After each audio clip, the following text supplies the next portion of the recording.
Hello বন্ধুরা, কেমন আছো তোমরা?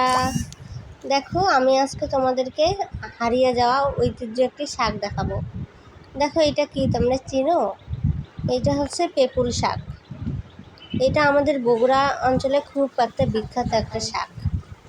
দেখো, এই শাকের একটা রেসিপি করে দেখাবো তোমাদেরকে। এখানে দেখো, তার জন্য একটা সরিষা বাটা, আর এইদিকে মাছ ভেজে নেওয়া হচ্ছে।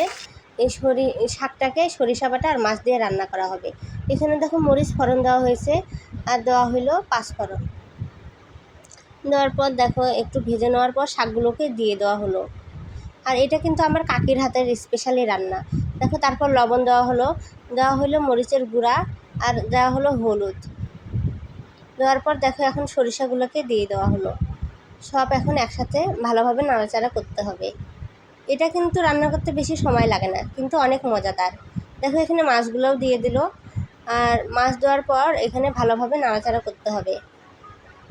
দেখো, নাড়াচাড়া করার পর এখানে কিন্তু এখন জল অ্যাড করা হবে, কারণ শাকটা একটু ঝোলঝোল হবে সামান্য। তোমরা তোমাদের পরিমাণ মতো জল অ্যাড করে নেবে। দেখো, শাকটার লুক অনেক সুন্দর আসছে, তাই না? তোমরা এইভাবে রান্না করে খেয়ে দেখো, অনেক ভালো লাগবে। আজ এই পর্যন্তই, টাটা।